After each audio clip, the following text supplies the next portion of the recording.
When I was a kid, I used to think the world was split cleanly between fair and unfair. That if you worked hard, you earned your place. That if you were kind, it came back around. But nothing, and I mean nothing, prepared me for how wrong I was, until the night my daughter got shoved to the side of a stage by her own aunt. My name's Nate. I'm 39. Single dad, engineer by trade, full-time coffee addict, and, more recently, unofficial event planner for a growing orchestra that my daughter plays violin in. Her name's Lila. She's 15, and I know every parent thinks their kid is special, but Lila, she's the kind of kid who shows up early to help clean up after school events no one else volunteers for. The kind who doesn't talk much in big groups, but makes the shy kid feel like they belong. She's smart, but not obsessed with grades. Kind, but not soft. Quiet, but not weak. I don't say this lightly. Lila's my hero. Especially after this past year. My mom, Lila's grandma, had major spinal surgery last fall. It wrecked her mobility. She couldn't walk, cook, bathe herself. Insurance covered some help, but not enough. And I was working overtime at the time to cover rising mortgage payments and hospital bills. That's when Lila stepped up in a way number 15-year-old should have to. She gave up violin club. She gave up her part-time job at the cafe. She'd come straight home after school, make soup, help grandma to the bathroom, take calls from the visiting nurse when I was stuck at work. Never once complained. Never once asked for a reward. Meanwhile, my sister Heather, older than me by 4 years and exactly 4 times louder, was busy bragging about her kids' GPA scores on every social media app she could log into. Don't get me wrong, her twins, Emily and Kate, are smart girls. Always top of their class, captain of every club, teacher's favorites. And Heather's made sure the world knows it. She's the kind of mom who prints out the honor roll to frame it above the fireplace. She's also the kind who believes academic achievement trumps everything, including character. If you're not getting straight A's, in her eyes, you're wasting your time. We've always had tension between us, even growing up. I was the quiet one, the one who liked to build things in the garage and hated the spotlight. Heather was the performer, the praise-hungry golden child who thrived on applause. And now that we're adults, nothing's really changed, except now she uses her kids to chase the spotlight instead of hogging it herself. Still, I tried to keep the peace for the sake of our mom, for the sake of the family. But there's only so many subtle digs you can take before something breaks. It started with something small. It always does. There was a music showcase being planned at the community theater downtown. It's a big deal. One of those local events where all the school orchestras come together for one night. Lila had been practicing for weeks. She even wrote a piece for the strings ensemble. It wasn't some showboaty solo. It was meant to highlight the full section, including kids who didn't usually get much attention. Classic Lila. The program even listed her as a student composer. I could tell how much it meant to her. Not because she said anything, but because she was humming her part under her breath during dinner, and she triple-checked the date on our shared Google Calendar. That's how I knew. The day tickets went live, I logged in the minute they dropped and snagged front row seats. 4 of them. 1 for me, 1 for my mom, who was finally able to sit upright for longer than 30 minutes, and 2 more, just in case. I didn't even know who I'd invite. Maybe one of Lila's friends. Maybe her music teacher. Honestly, I just wanted her to have someone cheering loud in the front row. She deserved that. I didn't tell anyone in the family about the tickets. I didn't think I had to. But then, 2 days before the show, I got a call from Heather. Not a hi, how are you kind of call.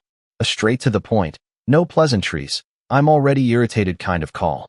Hey Nate, I'm just making sure you got tickets for mom. I did, I said, stirring soup on the stove. Front row. There was a pause. Oh, you got front row? Yeah, I said slowly. Figured mom would appreciate being close, since her eyesight's not great these days. Another pause. I could practically hear her calculating something. And, did you get any for the rest of the family? I hesitated. Just 4 total. Me, mom, and 2 extras. What? Well, she said, her voice sharpening. You do realize Emily and Kate are performing too, right? They made principal violin and cello. Front row would mean a lot to them. I blinked. I didn't know that, but congrats to them. That's great. Right, she said quickly. So I assume you're willing to give up those front row seats? I mean, no offense, but Lila's just part of the ensemble. Not even a soloist. I let that sit for a beat. Just long enough to feel the burn behind my eyes. She composed one of the pieces, I said. She's been helping Mom recover for 6 months. I figured she earned it. Heather scoffed. Helping around the house isn't the same as being academically excellent. My girls have maintained perfect grades, Nate. Straight A's. Principal chairs. That's not easy. And you know how much they've sacrificed. They've earned the spotlight. I wanted to hang up. I almost did. But instead, I said, I already bought the seats, Heather. There was silence. Then, stiffly, fine. Just don't expect the rest of the family to sit behind some ensemble player. Click. I stared at the phone for a long time. Then I looked over at Lila, who was sitting at the kitchen table, helping Grandma adjust the Velcro on her wrist brace while reading a book on her lap. She looked up and smiled like nothing had happened. I didn't tell her about the call. The next day, Heather posted a status on Facebook. So proud of my girls earning principal positions. Can't wait to watch them shine from the front row. And just like that, I knew she wasn't going to let it go. She wanted to fight. She wanted the spotlight. And she didn't care who she shoved out of the way to get it. What she didn't know, what none of them knew, was that I wasn't planning to sit down and let it happen this time. Not when it came to Lila. And especially not when I saw what she did the night of the show. But I'll get to that. Because before the spotlight hit, the drama started in the parking lot, and it only got worse from there. I didn't sleep much the night after Heather's call. It wasn't just the conversation. It was everything packed into it. The implication that Lila wasn't good enough, that helping her grandmother wasn't an accomplishment worth recognition, that musical creativity meant less than a report card. I kept thinking about how casually Heather said it, as if it was just obvious. Her kids deserve the front row. Lila, background music.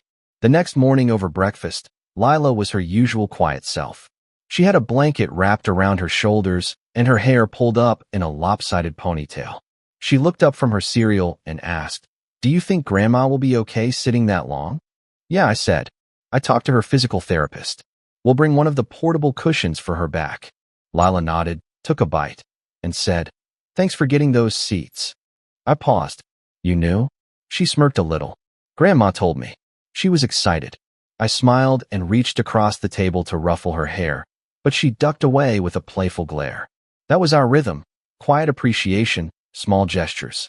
I didn't realize until much later how rare that dynamic was in our family. The morning of the concert, the group chat lit up like a Christmas tree. Heather, 8:02 a.m. Hey fam. Make sure to get there early. Heard the front row is gonna be tight, huh? Cousin Jenny, 8:07 a.m. Looking forward to seeing the girls shine. Aunt Mira, 8:12 a.m. Can't wait. Emily and Kate have been working so hard. No mention of Lila. Not even a generic, proud of all the kids message. I considered typing something. A gentle reminder that my daughter existed. That she had written one of the ensemble's original pieces and had been practicing after midnight most nights while still taking care of our mom. But I didn't. It wasn't worth it. Not in that chat. Not when I knew Heather would twist anything I said into a guilt trip or a lecture. By noon, I was on edge. That's when I got the email from the event coordinator. It was short. "Hi Nate. Just confirming your front row reservation of 4 seats. Quick note. Another parent has requested to purchase them from you in exchange for 6 general admission seats, plus a small donation to the school's music program. Let me know what you prefer." I stared at the screen. My pulse kicked up. I didn't need to ask who the other parent was. The timing, the phrasing, it was Heather's playbook, always dressed up in something charitable. I responded immediately. "Thanks for reaching out. I'll be keeping the seats. We're very excited to support Lila from the front row. Appreciate you checking in." It took everything in me to not add more. Not to type out what I really thought. I just closed the laptop and walked into the living room, where Lila was tuning her violin and humming under her breath. That night, we dressed up a little. Nothing flashy, just enough to make it feel like something special. I wore the same blazer I wore to Lila's last school ceremony. Lila wore her favorite gray dress, the one with the embroidered vines down the side that made her look way older than 15 in the scariest and most beautiful way possible. When we got to the venue, it was buzzing. Parents clustered near the entrance, camera flashes blinking like fireflies, conversations rising and falling in 100 separate bubbles. I saw Heather before she saw us. She was standing near the lobby entrance with her husband and the twins, wearing a pearl blazer like she was walking a red carpet. Emily and Kate were dressed to match. Hair curled, lips glossed, matching charm bracelets. and I couldn't help but notice the way Heather stood slightly ahead of them, waving at every person who glanced her way like she was the one being honored. We walked past without stopping. Inside, the front row was roped off with gold sashes. I handed the usher our tickets, and he smiled. "Ah, the composer's family," he said. "You're early. Good seats." Lila smiled, but it was small. She looked both proud and nervous. We took our seats. Me, Lila, my mom, and one empty chair. I had texted Lila's music teacher that morning and offered it to her, but she hadn't confirmed. I figured it would go unused. 10 minutes before the show began, Heather arrived. She walked in like she owned the place, marched straight toward the front row, and stopped cold when she saw us already sitting. The look on her face was pure disbelief, like someone had told her the stage was being moved and she didn't get the memo.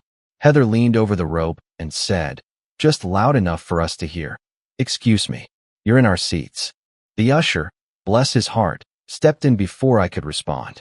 "Actually, ma'am, these seats are reserved. The gentleman here booked them weeks ago." Heather blinked. "I know he did. That's the problem." The usher looked confused.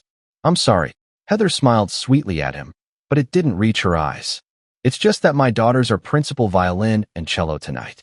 It's important they see some familiar faces in the front row. You understand, right?" I stood up. "Back off, Heather," I said quietly. She turned to me, her smile dropping. "Nate, don't be petty. You've made your point. But it's not about you. It's about what's fair. Emily and Kate are very talented." I cut in. "But so is Lila. And she's sitting right here. Maybe instead of trying to shove her out of the spotlight, you could try supporting her." Heather's face hardened. "You've always been jealous of my girls. Admit it." I stared at her. "No, I've just always been tired of pretending that you're not exhausting." That earned a small snort from my mom beside me. Heather turned beet red. Before she could say anything else, the lights dimmed and the MC took the stage. The music began. Lila's ensemble was third on the program. As they walked out, she looked small on stage, but I knew better. I knew how many hours she'd put into this. I knew she'd helped rewrite the cello part to match a new tempo when one of the younger kids couldn't keep up. I knew she'd sat with Grandma during physical therapy, icing her knees while reading sheet music under a dim hallway light. She stood tall and proud, violin tucked under her chin. When her piece began, it didn't open with fanfare. It started soft, tentative, like a memory forming in the dark. Then it grew, layering into something rich and strong. I saw heads tilt. People sat forward in their chairs. It was good. It was really good. When the piece ended, there was a beat of silence, like everyone needed a second to breathe again. Then thunderous applause. My mom wiped at her eyes. I stood and clapped so hard my palms stung. And that's when it happened. As the kids began exiting the stage, I felt a tap on my shoulder. I turned. It was Heather. She leaned in, voice like a knife. "Your daughter didn't deserve front row seats." I froze. "She's not the one who's been working her butt off for years to be at the top," she went on, eyes flicking to the stage where her girls were prepping backstage. "Emily and Kate are going to college for this. Lila, this is just a hobby. Don't pretend otherwise." I stared at her. My ears were ringing. I couldn't believe she had the gall to say that now, after what we'd just witnessed. But I didn't yell. I didn't argue. I just smiled. "You're right," I said softly. Heather blinked. Then I walked out into the lobby and made a phone call. Because I hadn't told her the full story. I hadn't told anyone what I'd really done when I booked those tickets. And in 10 minutes, she was going to learn exactly what kind of hobby Lila had turned into. I wish I could say I was calm when I stepped into the lobby, but that would be a lie. My hands were shaking. Not from anger, exactly, but from that specific cocktail of emotions you only get when someone belittles your child in public, in front of family, after she's poured every ounce of her time and heart into something beautiful. Heather's words echoed in my head. Your daughter didn't deserve front row seats. Not didn't earn them, didn't deserve them. There's a difference. And Heather knew exactly what she was saying. I pulled out my phone, took a breath, and made the call. Hey, it's Nate Jacobs, I said, walking down the side hallway away from the crowd. Just confirming we're still good for the second part? The voice on the other end chuckled. Of course. Everything's on schedule. She has no idea? None. I said, my throat tight. She's going to love it. I smiled despite everything. Thanks again. I'll be back in my seat in a minute. The hallway was quiet, dimly lit. I stood there for a moment, letting my heart settle before turning back toward the theater doors. But as I reached for the handle, I heard a voice. Heather's. She was around the corner, just past the women's restroom, whispering sharply into her phone. I'm telling you, it's ridiculous. They let her daughter compose something, but they didn't even offer mine a solo. It's all politics. Her little ensemble piece isn't going to matter when my girls get scholarships. And did you see how she was dressed? Like she got dropped off from a thrift store. I stopped cold. I know I shouldn't have listened, but I did. Every word. If Nate weren't such a martyr, maybe he'd realize he's holding her back. She could have been great with the right parents pushing her. That one knocked the wind out of me. I stepped back, breath catching, a wave of shame I didn't expect washing over me. Was I holding Lila back? Had I done something wrong? Should I have forced her into more lessons, more clubs, more competitions? I'd always let her set the pace. Maybe that was a mistake. I turned and walked back to my seat without a word. My mom must have seen something in my face because she squeezed my arm when I sat down, but she didn't ask. The concert continued, but I barely heard the rest of it. All I could think about was that whisper. With the right parents, she could have been great. When the lights came up, I stood and clapped automatically, barely noticing the bows and the closing speech. Lila was smiling shyly at the applause, her cheeks pink. I clapped harder. My mom stood beside me, beaming with pride. But there was a knot in my chest I couldn't untangle. After the show, the theater spilled into the lobby again, filled with proud parents and kids in black dresses and slacks.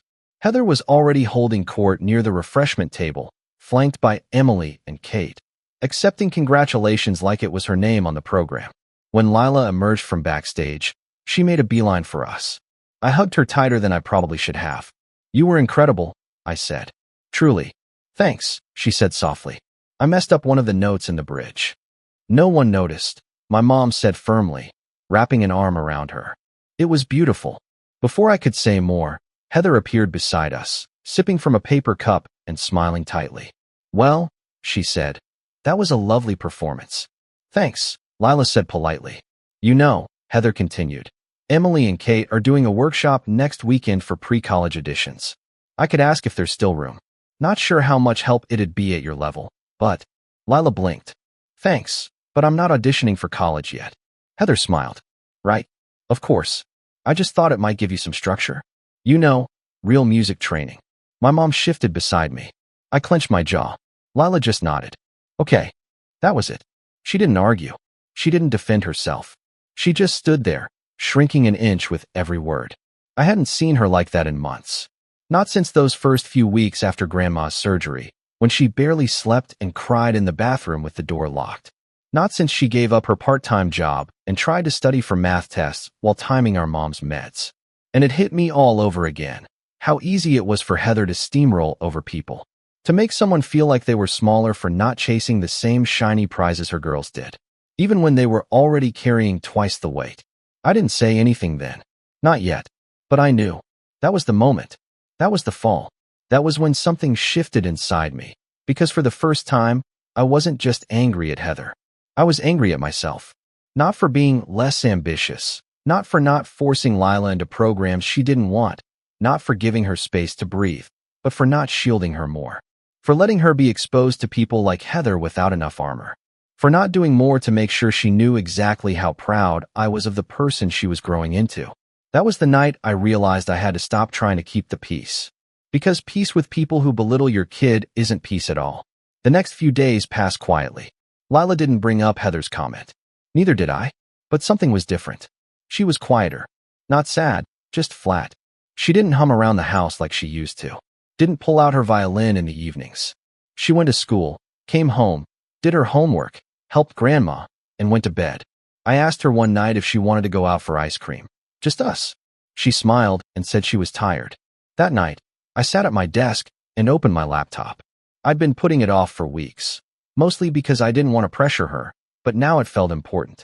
There was a music mentorship program I'd heard about months ago through a friend in my engineering circle. It wasn't flashy. It wasn't about competition or scholarships. It was about composition. Real composition. Pairing young musicians with working professionals, film scorers, game music producers, even Broadway arrangers, to help them develop their own voice. Not to win trophies. To create. I reached out to the contact that night.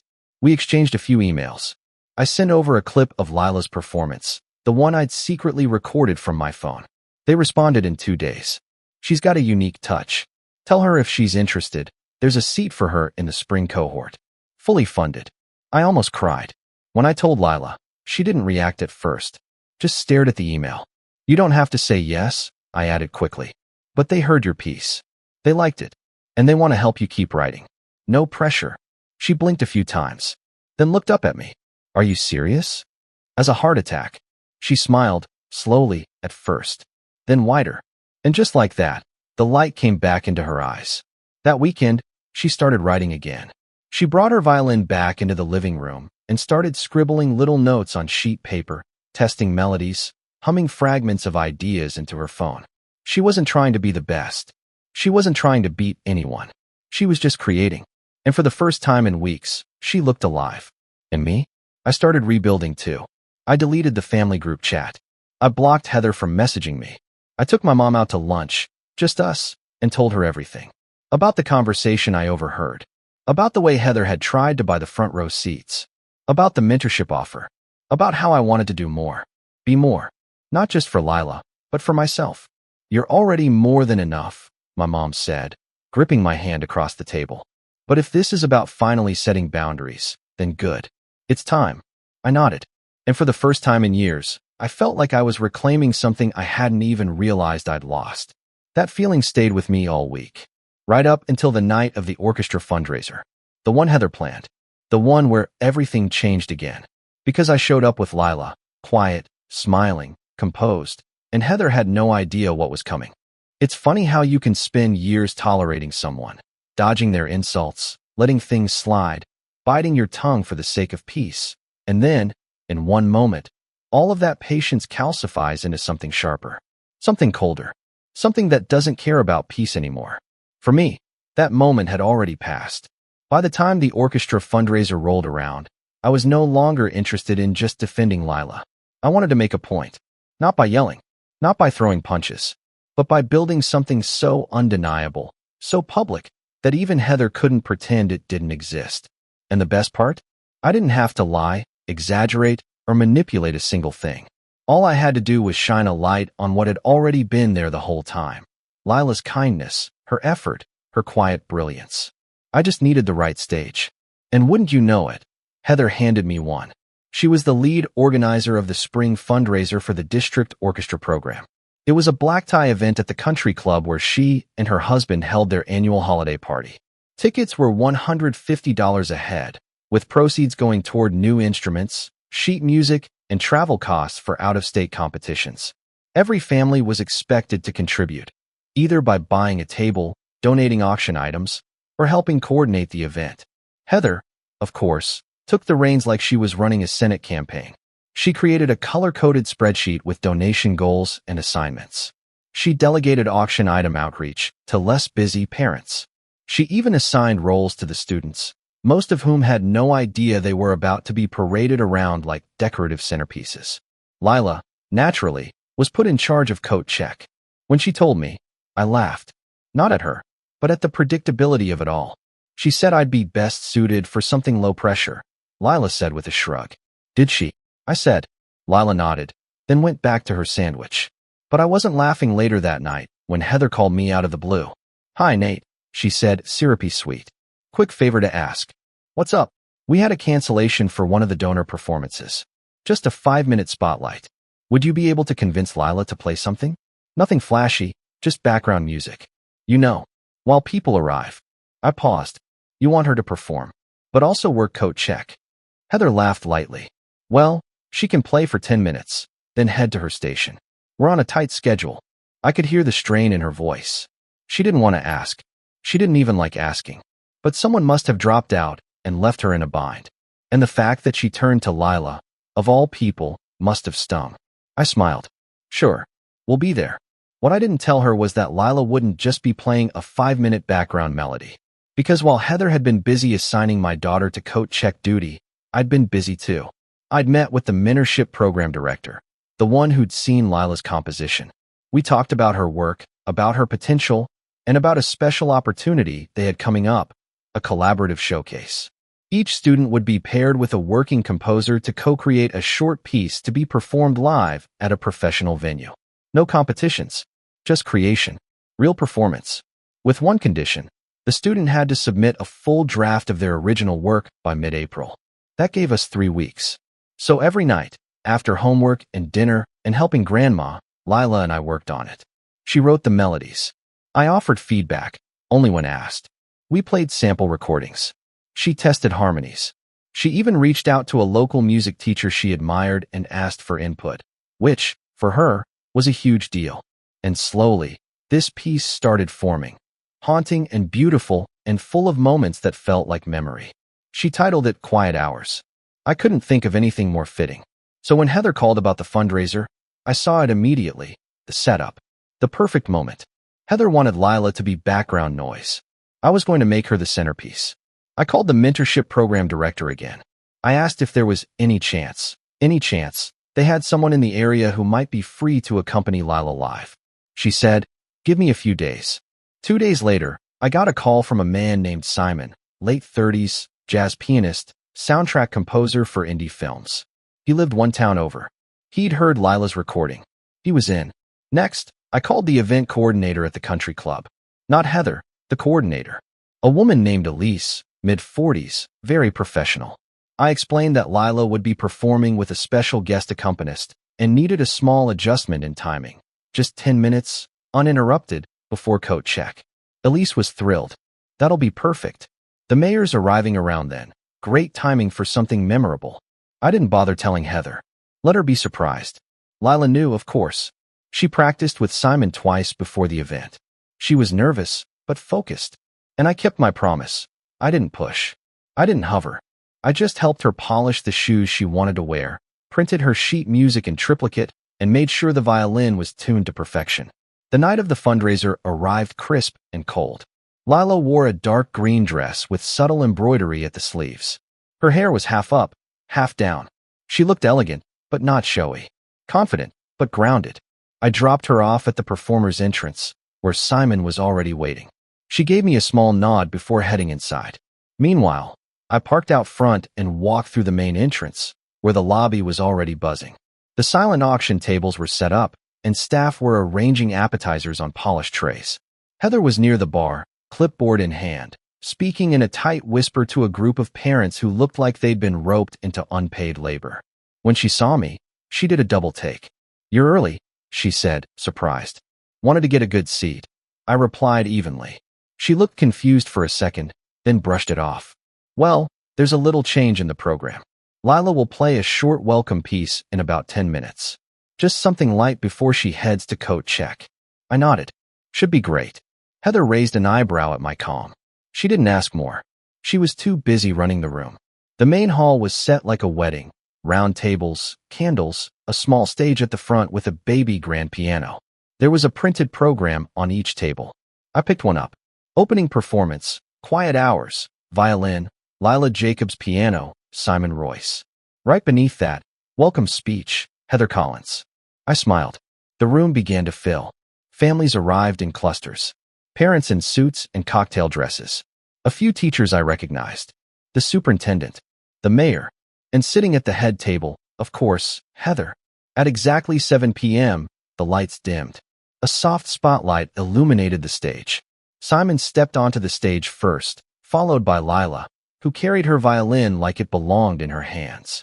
The crowd murmured politely. Then the music began. It didn't start loud. It unfolded slowly, like something forgotten rising to the surface. The piano was subtle, layered underneath Lila's melody like a heartbeat. The violin line wove in and out of quiet harmony, pausing in places that felt like breath, like memory. And the room froze. People stopped mid-sip, mid-whisper. The chatter disappeared. Even Heather sat completely still. It was undeniable. This wasn't background music. It wasn't filler. It was a moment. When it ended, there was a long silence. Then applause, real, thunderous applause that filled the room. Some people even stood, not because they were told to, but because they couldn't help it. I didn't look at Heather. I didn't need to. I already knew what her face looked like. But the best part was still to come. Because just as Lila bowed and began to leave the stage, the lights shifted again, and Elise, the coordinator, took the mic. "I'd like to thank Lila Jacobs and Simon Royce for that breathtaking performance," she said. "And on behalf of the district, I'm proud to announce that Lila has been accepted into the Young Composers Mentorship Program for spring 2026. She'll be working directly with professional musicians to continue developing her original work. Let's give her another round of applause." The room erupted. Lila froze mid-step.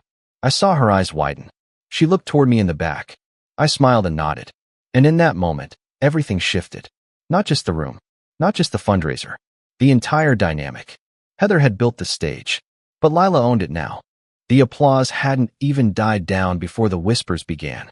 By the time Lila stepped off the stage, the tide had shifted completely. The fundraiser had only just started, and already the star of the night had been decided. And it wasn't Heather, or her high-achieving twins, or the polished auction baskets she'd spent a month micromanaging. It was my daughter, not because she shouted the loudest, not because she had the highest GPA or the fanciest resume, but because her music moved people, quietly, fully, without begging for attention. And everyone in the room felt it. Heather, for once, had nothing to say. She approached Lila briefly near the back, offering a polite, brittle smile that barely masked the heat in her cheeks. I was a few steps behind and caught just enough of the exchange. "That was unexpected," she said, clutching her wine glass like it might leap from her hand. "Thank you," Lila said simply. Heather glanced over Lila's shoulder toward the head table, where a cluster of parents were now pointing and whispering. Not about her twins, but about Lila.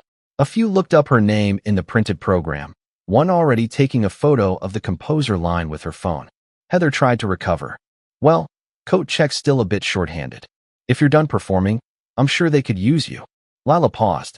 Then, calmly, she said, "I'm actually going to stay with the musicians. Simon said I could shadow him during the second set." Heather's jaw tightened, but she didn't argue.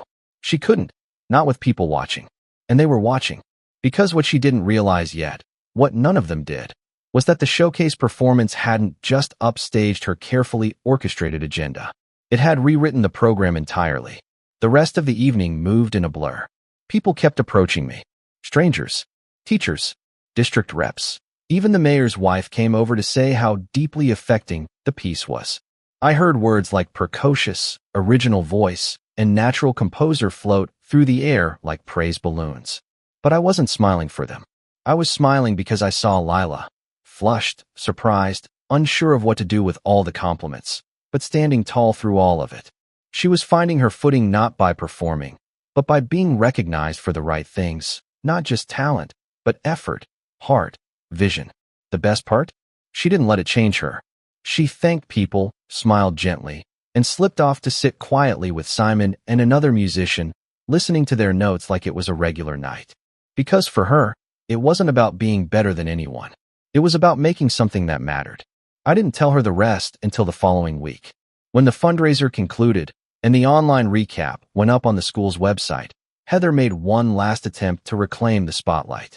She wrote a 3-paragraph piece congratulating the orchestra, highlighting the twins' hard work, and thanking herself, in third person, for organizing a seamless and impactful night of generosity and talent. But the comments told a different story. Out of 42 public replies, over 30 mentioned Lila by name. A few asked if her piece was available online.